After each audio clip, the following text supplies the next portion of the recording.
इसे मैं फेंक देता हूं बड़े भैया, आप चाहिए। मुनीम जी, जो राम प्रसाद की बेटी की शादी के लिए जेवर देने के लिए कहा था, भिजवा दिया? जी हाँ मालिक। शहर में रहकर यही बदतमीजी और ओछी हरकतें सीखी आपने? अपने से बड़ों का लिहाज करना नहीं आता आपको? किससे कह रहे हो तुम? आपसे कह रहा हूं। औरत पैदा हुई है तो औरत की तरह रहना सीखिए। मीना, नकुल, तुम अंदर जाओ।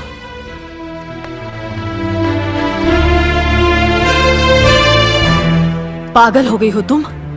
औरत होकर एक मर्द पर हाथ उठाती हो? इतनी ऊंची घराने की बहू होकर ऐसी नीच हरकत, शर्म नहीं आई तुम्हें? कौन सा ऊंचा घराना? ये जहाँ सिर्फ एक आदमी राजा है और बाकी सब उसके गुलाम। मीना, चिल्लाइए मत। आप मेरी सास नहीं है।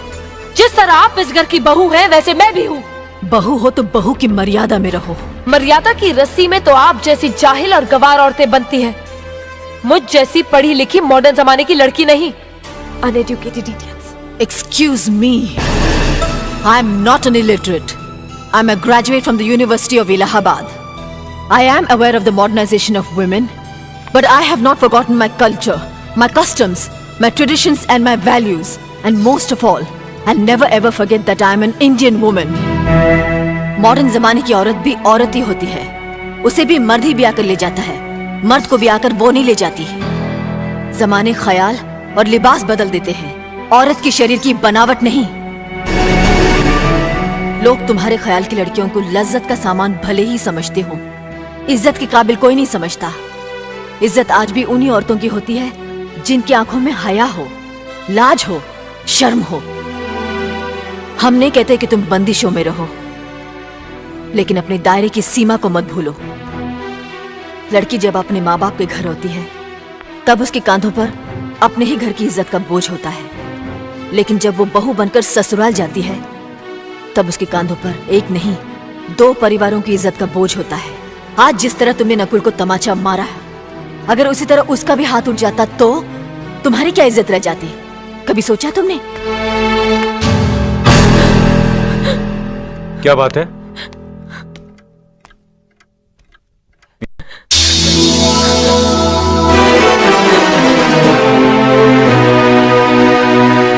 क्या हुआ भाभी? कुछ नहीं। मीना कह रही थी कि उसे खाना बनाना नहीं आता। हमने सोचा कि 2-4 खरी खोटी सुनाने से ही सीखेगी, सो सुना दिया। बस रोने लगी। क्यों अर्जुन, हमें तुम्हारी बीवी को डांटने का भी हक नहीं? क्यों नहीं? आप हमारी भाभी माँ हैं। आप मार सकती हैं, डांट सकती हैं, कुछ भी कर सकती हैं।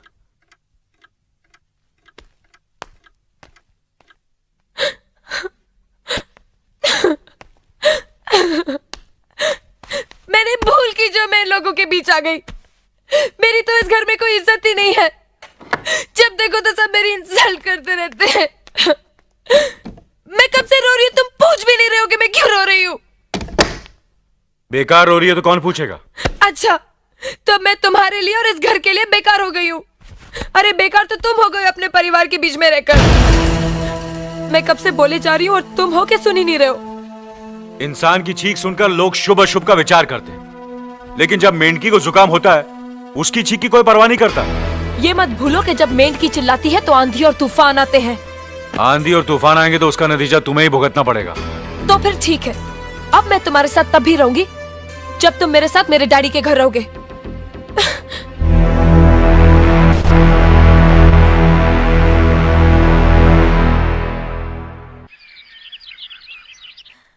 हमारी मीना बहुत प्यारी बच्ची है, लेकिन उसमें अभी भी बचपना है।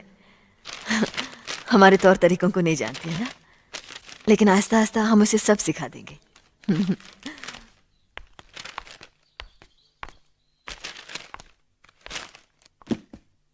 बड़े भैया, ये अपने घर जाना चाहती है। जाना भी चाहिए। 4-5 महीने हो गए, मायके की याद भी आती होगी इसे। और अर्जुन, तुम्हारे ससुर जी तुम्हें कई बार बुला चुके हैं। तुम भी कुछ दिनों के लिए हो आओ, तुम्हारा मन भी बहल जाएगा। अगर ये वापस लौटने के लिए जा रही होती तो मैं जरूर जाता, मगर ये तो हमेशा के लिए इस घर से जा रही है। कैसी बातें कर रहे हो? अगर तुम दोनों के ख्यालात एक दूसरे से नहीं मिलते तो इस मामले को घर की चार दीवारी में बैठकर आपस में सुलझा लेना चाहिए। बहू शहर की पढ़ी लिखी लड़की है, उसे गांव की रीति रिवाज के बारे में क्या मालूम। यह तो तुम्हारा फर्ज बनता है अर्जुन कि तुम उसे हमारे तौर तरीके सिखाओ। सिखाने से कोई फायदा नहीं बड़े भैया, ये खुद को इस माहौल में डालना ही नहीं चाहती, इसलिए भेज रहा हूं। अच्छा, तो तुमने फैसला भी कर डाला। बड़े भैया, बात यह है कि मैंने मीना को, तुम बहुत समझदार भी हो गए हो ना, तो फिर तुम्हें इतना तो समझ लेना चाहिए, अगर बहू अपने आप को बदल नहीं पा रही है तो तुम बहू के मुताबिक बदल जाओ। आखिर वो तुम्हारी पत्नी है, उसका साथ देना तुम्हारा धर्म है। तुम्हारे भरोसे ही तो उसने अपनी सारी जिंदगी सौंप दी तुम्हें। अर्जुन, मेरे दर्द पर तुम तड़प उठोगे, तुम्हें तकलीफ होगी तो मैं रो दूंगा, क्योंकि हम दोनों एक ही मां की संतान हैं, खून का रिश्ता है हमारा। मगर पत्नी का नाता उससे कहीं ज्यादा गहरा होता है, क्योंकि वो पराये घर से आकर अपनों से कहीं ज्यादा अपनी हो जाती है, परछाई बन जाती है हमारी। पति शरीर है तो पत्नी उसकी आत्मा है। पत्नी ही पति के जीवन को सही अर्थ देती है, उसे कामयाब बनाती है। पत्नी के बगैर पति बेजान और बेमाने हो जाते हैं। अगर आज तुम अपनी पत्नी को हमेशा के लिए उसके मायके छोड़ाओगे तो यह गांव, यह समाज क्या कहेगा हमारे बारे में? जरा सोचो अर्जुन, न्याय के सिंहासन पर बैठकर जो लोगों के अच्छे बुरे का फैसला करता है, अगर उसी के घर में नाइंसाफी होगी तो लोग हंसेंगे हम पर, किसी को मुंह दिखाने के काबिल नहीं रहेंगे हम। बड़े भैया, मुझसे भूल हो गई, मुझे माफ कर दीजिए। मुनीम जी। जी मालिक। जायदाद के दस्तावेज लाइए। जी अभी लाया। बहू, पति ही पत्नी की असली शक्ति होती है।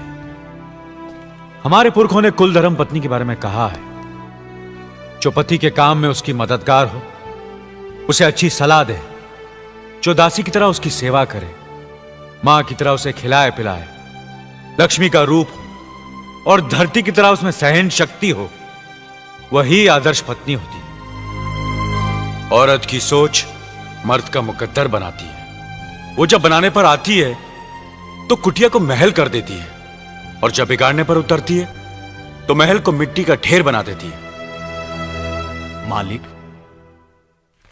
ये जायदाद के दस्तावेज हैं। हमारी जमीन जायदाद कहां कहां है और कितनी है, उसका हिसाब किताब ना बाबूजी को मालूम था, ना हम तीनों भाइयों को मालूम है। बहू, तुम पढ़ी लिखी हो, आज से इसका हिसाब किताब तुम देखोगी। लक्ष्मी जी। अपनी चाबियों का गुच्छा और ये कागजात बहू को दे दो।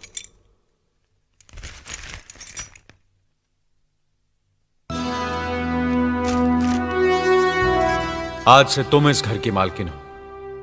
तुम जहां कहोगी, जिस कागज पर कहोगी, हम तीनों भाई चुपचाप आंख बंद करके दस्तखत कर देंगे। जैसा कहोगी वैसा ही करेंगे। बस एक ही विनती है बहू, हम तीनों भाइयों को अलग करने का ख्याल अपने मन में कभी आने मत देना।